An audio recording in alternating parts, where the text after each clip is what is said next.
Empaths often have unique needs when it comes to their overall well-being. Since our systems are a bit more sensitive, it's important that we properly nourish ourselves physically so we can have enough energetic energy and energetic strength to do what we need to do, which is staying in our own energetic sovereignty, being able to discern our energy from someone else's, creating boundaries, and if you choose, being able to hold space and support others without getting bogged down by what they're carrying.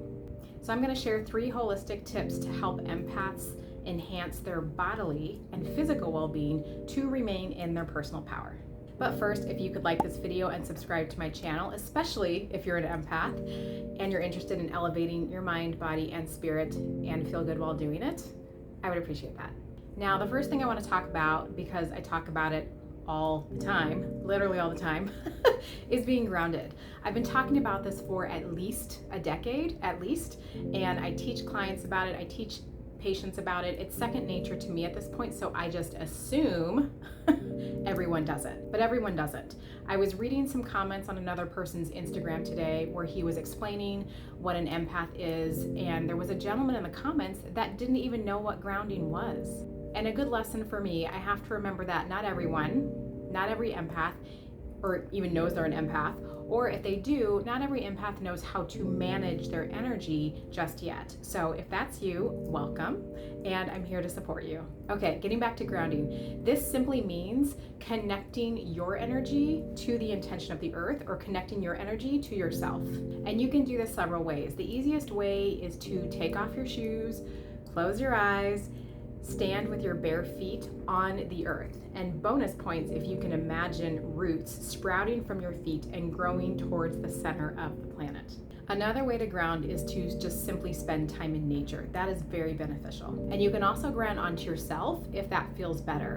And in this practice, you can just close your eyes, put your hands on your heart or anywhere on your body that feels good to you, and just take some slow, deep breaths while you become present to how your body is feeling. Second tip to enhance your empath physical well-being is to make sure you're eating some grounding foods every day. Grounding foods are those that help balance your energy and encourage a calm and centered state physically and emotionally. These are typically natural, nutrient-dense foods that are rich in fiber, vitamins, and minerals. And by grounding foods, I mean the ones that are denser energetically as well. So this is animal protein if that works for you. Otherwise, some lighter vegetarian options for grounding foods include things like potatoes, any sort of root vegetables, carrots, beets, beans, things that grow underground. This also includes leafy greens like kale, spinach, and collards, nuts and seeds. Almonds are one of my favorite things, and some things like brown rice, quinoa, and oats.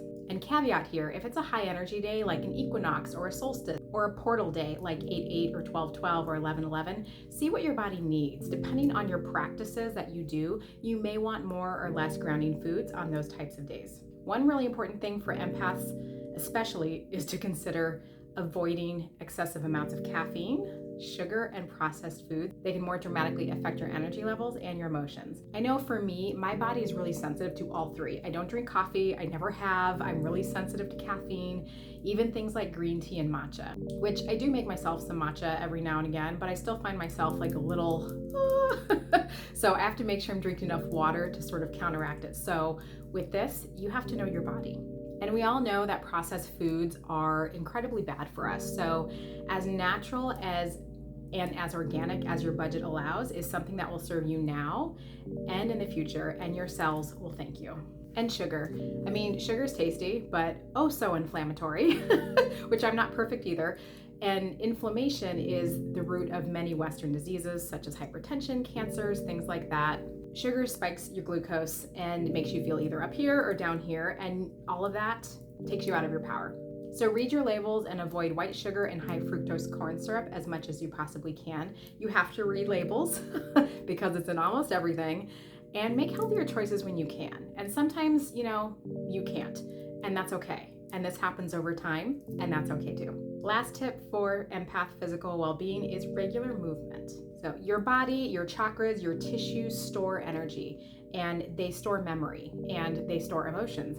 And sometimes, especially if you're any kind of healing facilitator like a massage therapist, an acupuncturist, a nurse, a doctor, a physical therapist. Basically, if you're touching people a lot, we pick up other people's stuff, which we don't want to hang on to that as our own. And so exercise is a great way to transmute that energy so it doesn't stick around. Doing any sort of regular physical activity that resonates with you, whatever it is beneficial to your body. Whether it's yoga, walking, dancing, tai chi, qigong, weightlifting, just make sure it's something that you actually like and that actually brings joy.